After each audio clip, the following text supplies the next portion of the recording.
Duna é um livro que, desde a sua primeira edição em 1965, vem encantando cada vez mais pessoas e mais público, não só as pessoas que amam ficção científica, porque Duna é uma história sobre colonialismo, sobre ganância, sobre tudo aquilo que muitas vezes nós, como humanidade, resolvemos fechar os olhos e fingir que não existe. Duna é uma história sobre ecologia e é uma história muito estranha e que talvez seja até mesmo profética sobre um possível futuro da humanidade. Uma história tão interessante assim, com tantos personagens diferentes e completamente complexos, com certeza iria atrair não só a indústria cinematográfica, mas várias outras.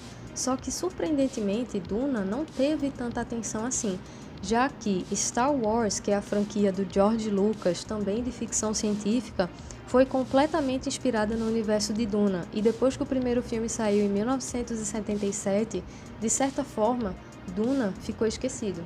Duna chegou a ter sim uma adaptação para o cinema em 1984 do surrealista David Lynch. Essa adaptação ela é amada por alguns e odiada por outros. Eu, particularmente, acho que ela tem as suas grandes qualidades visuais e até mesmo narrativas, mas grandes defeitos como pecados da produção, talvez falta de tecnologia na época para abordar diversos temas complexos e principalmente ritmo. Mas eu não estou aqui para falar sobre exatamente tudo isso. Eu estou aqui para falar do filme de 2021 que adapta novamente essa grande história do diretor Denis Villeneuve, Duna. Mas sobre o que é que Duna fala? Bem, Duna é uma história que, como eu falei, ela mistura diversos temas extremamente importantes e complexos. Mas, basicamente, esse filme em específico vai tratar do seguinte: num futuro, no ano 10.191, a humanidade, que não mais depende de máquinas para funcionar ou operar, ela está em missões intergalácticas. A humanidade volta a ter um sistema de espécie feudal, onde a gente tem imperadores, duques, princesas e reis, e uma humanidade que precisa dessa navegação interestelar por conta de questões econômicas e até mesmo sociais. Não existem mais computadores porque houve uma guerra dos humanos com as máquinas, então tudo é baseado na nossa própria mente.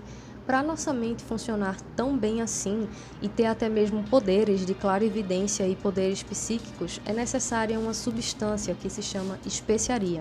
Essa substância só pode ser encontrada em um único planeta, que, apesar de ter o codinome Duna, se chama Arrakis. Arrakis é um planeta que foi terrivelmente e brutalmente explorado por muitos e muitos anos por conta dessa especiaria, que é o que permite a navegação intergaláctica. Apesar disso, os Fremen, que são um povo nativo de Arrakis, não se deixam abater. São pessoas extremamente sagazes e que têm uma característica física muito bonita e interessante, que é o azul dos olhos. Eles têm os olhos bastante azuis porque isso é um dos efeitos colaterais do uso excessivo de especiaria. Apesar deles não usarem diretamente, como estão expostos constantemente à especiaria, eles ficam com essa característica. Harkonnen, que é uma casa que estava lá buscando a especiaria, explorando o povo Fremen, sai do planeta por decreto imperial e a casa Atreides assume a árdua tarefa de recuperar a confiança do povo Fremen, extrair a especiaria sem esgotá-la, porque não é um recurso, não se sabe se é um recurso finito ou não, e ao mesmo tempo conseguir entender o porquê isso tudo aconteceu. Na casa Atreides a gente tem os personagens principais do que para mim esse filme vai tornar, que são Paul Atreides, interpretado pelo Timothée Chalamet, Jessica, interpretada pela Rebecca Ferguson, Duke Leto, interpretado pelo Oscar Isaac, o personagem secundário, mas não menos importante, Duncan Idaho, interpretado pelo Jason Momoa, Ernie Halleck, interpretado pelo Josh Brolin. Com esse elenco extremamente estrelado e essa sinopse, você pensa, tá, mas como é que um filme desse ia dar errado? Não deu errado, pelo menos pra mim, que li Duna há muitos anos e estou relendo, para mim o filme não deu errado. Duna é um filme que, desde a sua idealização e desde que foi anunciado em 2017, ele é para ser um épico, afinal, os livros se tratam de uma história épica.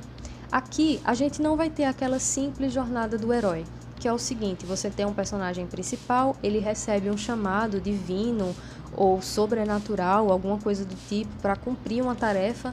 Ele fica meio hesitante, mas ele vai lá, ele ganha ajuda de amizades ou entidades no meio do caminho e tudo acaba com paz e amor.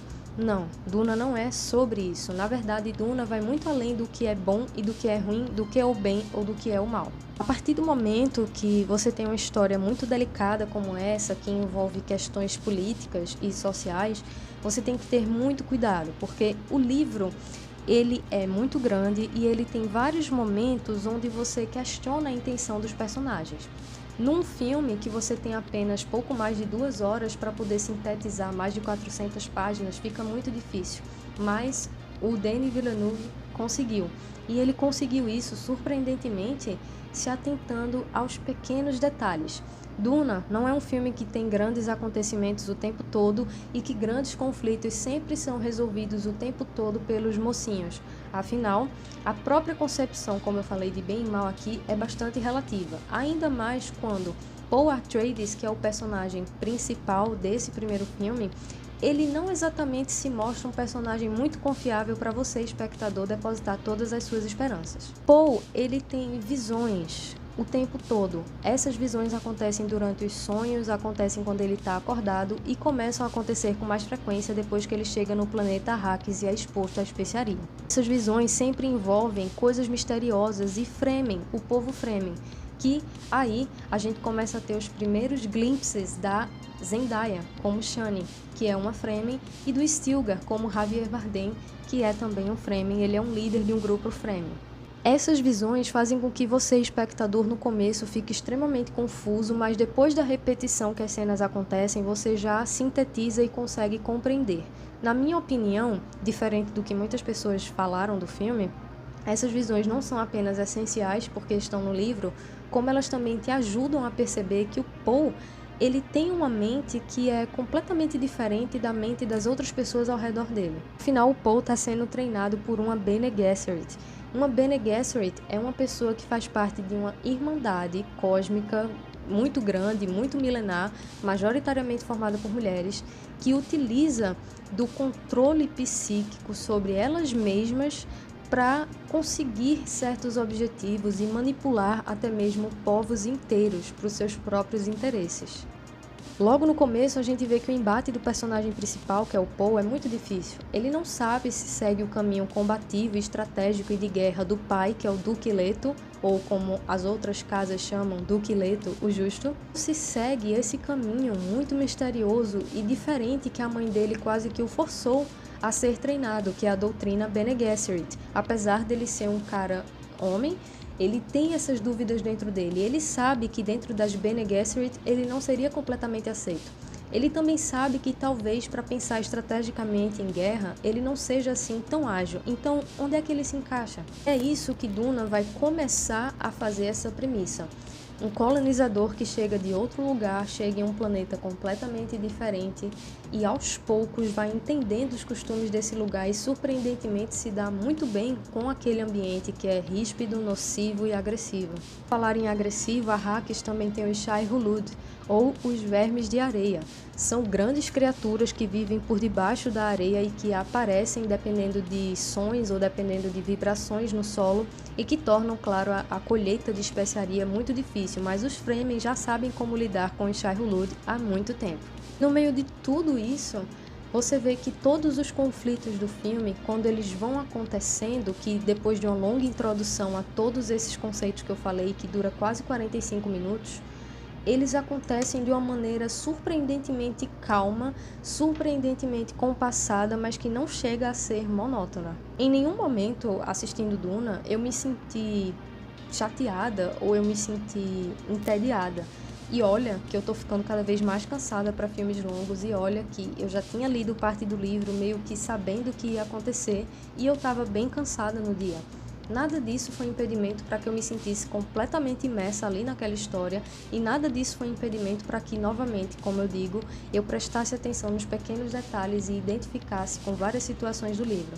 Denis Villeneuve escolheu poupar uma série de acontecimentos relativamente importantes do livro para dar espaço para pequenos detalhes que talvez não pareçam tão importantes, mas que quando está chegando perto do final da história, você começa a entender que fazem total sentido o porquê eles estavam ali. Não é fácil adaptar um livro de mais de 400 páginas. Não é fácil tentar agradar pessoas que gostam de toda uma saga literária e pessoas que sequer ouviram falar. É muito difícil.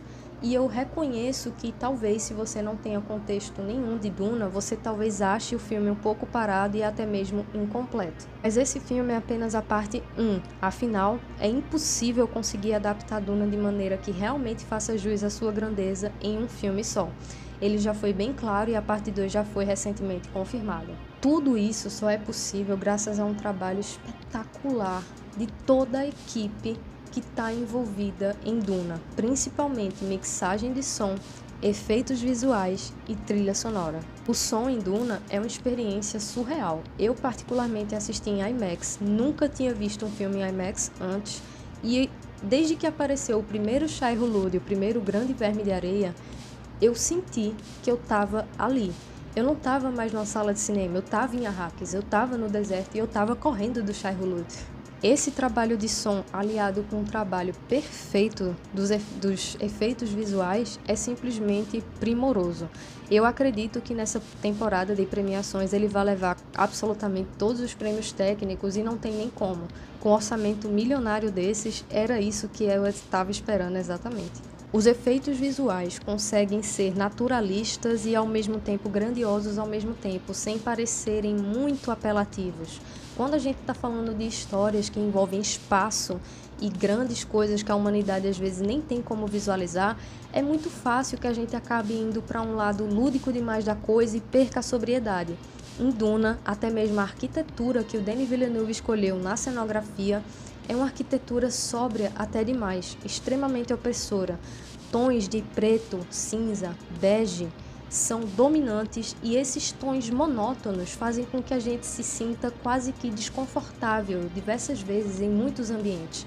É como se um ambiente te deixasse desconfiado, é como se um ambiente te desafiasse a encontrar pequenas coisas ali. Toda a escolha visual das naves, que inclusive possuem descrição nos livros e que foi feito jus a essa descrição, é extremamente incrível ver como essas naves se adaptam bem à arquitetura que eu falei, como o trabalho de efeitos visuais também para dar vida a essas naves foi incrível e, sobretudo, que trilha sonora incrível. A gente tem aqui uma trilha sonora de Hans Zimmer.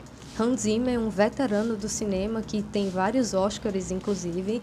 Ele conseguiu nessa trilha sonora unir duas tarefas muito difíceis. Como eu falei, agradar pessoas que sempre leram um livro e não tinham referência auditiva para poder conseguir imaginar e se imergir ali. E também uma difícil tarefa de mesclar uma história que fala de tradição com futuro, fala de grandes heróis e grandes histórias e épicas batalhas, mas ao mesmo tempo de grandes fracassos e tanta dor e tanto sofrimento e opressão.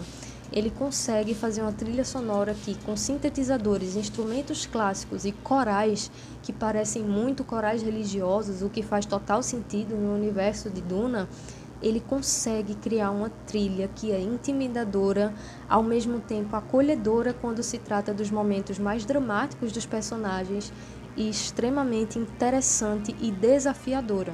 Eu não acho que Duna tem um momento sequer de monotonia, porque eu gosto de filmes épicos, eu acho que grandes filmes épicos são filmes onde a gente não tem que começar assistindo esperando um grande clímax. E essa falta de clímax, na verdade, me faz gostar mais ainda da obra, porque agora que foi confirmada a segunda parte, me faz pensar que da próxima vez que eu for assistir esses filmes, lá no futuro, eu vou ter uma obra completa que se fecha em si mesma e que finalmente faz jus a toda a adaptação que o Frank imaginou. Duna é atemporal, Duna é algo que sempre vai viver, Duna é um reflexo de tudo que pode acontecer e coisas que já estão acontecendo. Duna sobrevive e eu quero que sobreviva. Viva a ficção científica, viva a habilidade de contar histórias que podem ser proféticas, assustadoras, mas ao mesmo tempo fascinantes, incríveis de ler e mais incríveis ainda de assistir, e ter uma satisfação muito boa em um mundo de cinema onde grandes franquias e grandes épicos estão se perdendo. Para mim, Duna foi tudo o que prometeu e muito mais.